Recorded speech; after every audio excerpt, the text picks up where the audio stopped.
Makadini muri Zimbabwe ndini wenyira dzoka pa channel yenyu munofarira channel inopa zvinonakidza channel inopa zvinopisa. So kana wanga uri munyowani panapa, consider subscribing to our channel, obva wasiya waisa like and don't forget to share this video. So guys, ndasindauya nevideo raApostle Chiwenga vachitaura kuti zvese zviri kuitika izvi ndakazvitaura guys. We probably didn't pay attention kuti zvinenge zvitaurwa naApostle Chiwenga. So ndikuratidzei vachitaura nezvesituation iri kuitika muZimbabwe kuti aiwa ndakazviona kudhara izvi ndakatombozvitaura ende patori nemavideo. Ndikuratidzei mavideo acho vachitaura vachinatsoconfirm kuti aiwa zvese ndakazvitaura nemavideo acho akudhara vachitaura zvinhu zvacho. Because it seems like vakatombotaura kuti Geza achauya, vakatotaura situation yeGeza, vakatotaura futi situation yekunzi Chamisa ndiwe ZANU-PF, vatoitaura futi situation yakadaro, vakatoitaura muchakoti mutinzwire mega guys. The prophetic utterance concerning Zimbabwe right now, I want you to listen to me carefully. 4 or 5 years ago, I warned and said, things are going to get darker and darker. Things are going to go out of hand.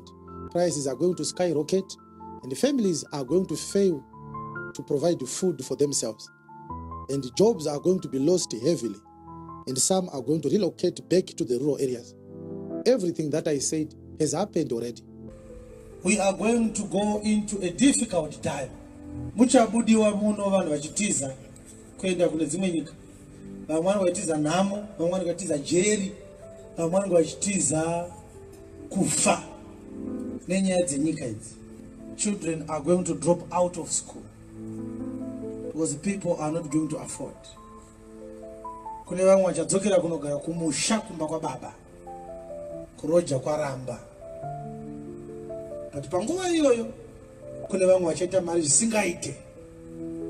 Kuti panguva inosafa vanhu zvakanyanya, makoronyera anonota, anonuna.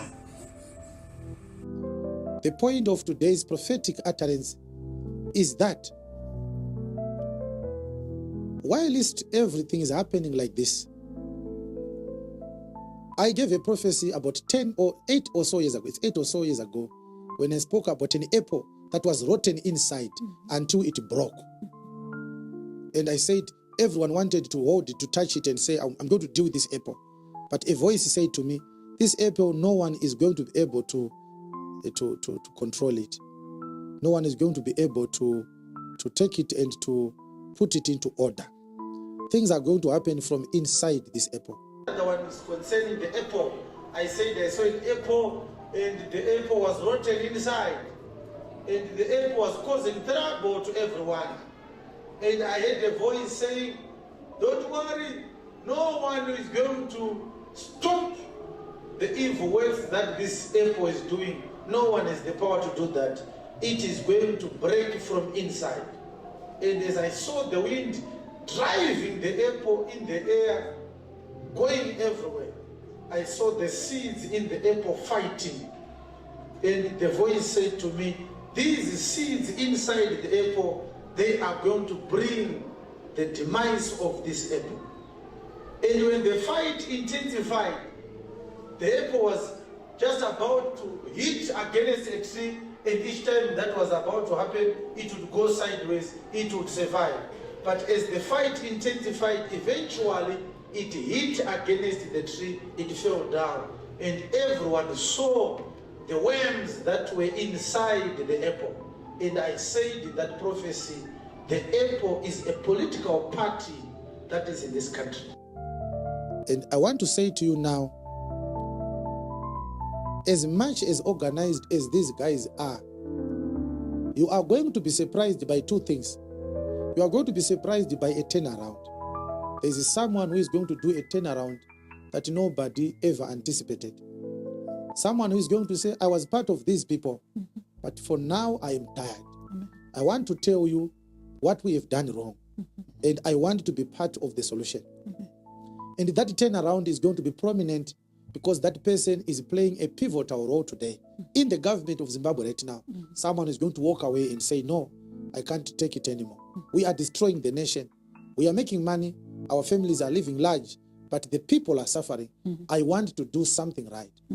That turnaround is going to cause a lot of turmoil within the people that have worked together today.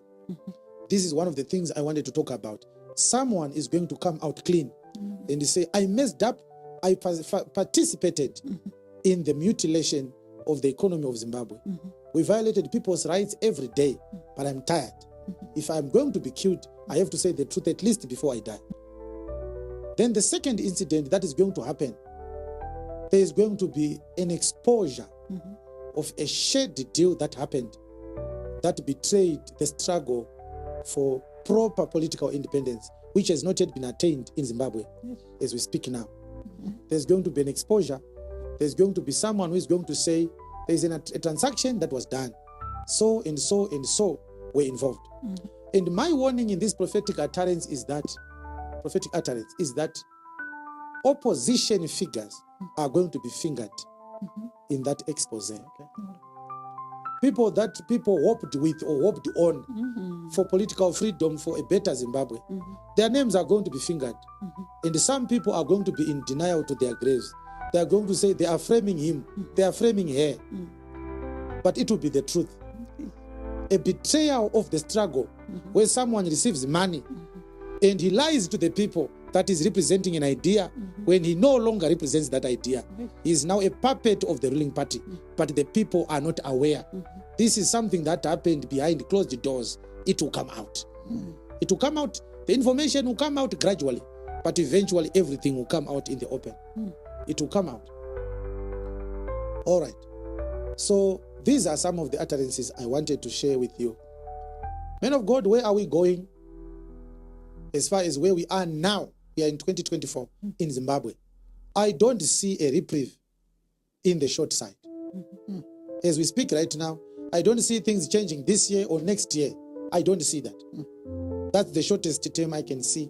I don't see anything changing. What I rather heard as a voice, it said to me, what is wrong with the people of Zimbabwe is that they don't feel for each other.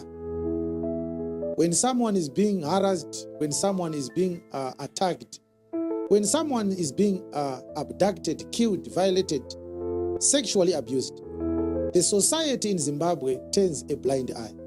It's one man for himself, God for us all.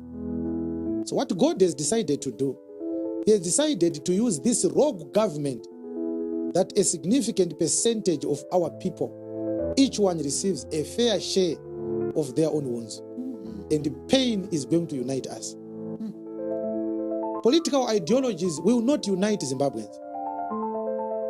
Religious ideologies will not unite Zimbabweans. But pain shall eventually unite Zimbabweans. This time we hear that the government is destroying people's homes, saying that they are illegal settlers. A responsible government does not do that. People are being evicted to create space for the Chinese mines and mining companies to exploit resources in villages where people have been living for centuries. The government doesn't care. What God has decided to do is we are all going to be victimized until one day there are few left who are not victimized. And the pain is going to be the uniting factor. Our greatest weakness as a people is that we lack love for one another. Zimbabweans are the most selfish and self-serving and self-hating people. We hate ourselves and we hate ourselves at the same time. So, if there is any prophecy of peace and prosperity that you have received, I am sorry, I am a bearer of bad news. I don't see prosperity in the short-coming future. What I see is more victimization, more sorrow, more pain. People are going to lose properties. Properties are going to be lost because of politically motivated agendas. People are going to lose jobs because companies will continue to shut down until everybody says, what do we have left? Nothing. Let's now claim back our true position in the society. The government of Zimbabwe is the boss. The people of Zimbabwe are the servants. That's the simplest definition of a dictatorship. A proper leadership is when the president and his government are servants of the people. If you don't know this, go and read a book called A Man of the People. I think it was written by Chiwenga. It's a very simple book. You can understand this very simply. So as long as we acknowledge and we receive and we take this position that we are servants, and that's why we call ministers chef. Unosangana na minister kuti makadii chef. Iwe ndiwe chef kuna minister. Minister akatoya akatsvaga basa kwauri. Ukampa basa rekuti atungamirire hurumende yako on your behalf. But now wakusangana na MP, wakumuti chef. Ukusangana na minister, urikumuti chef.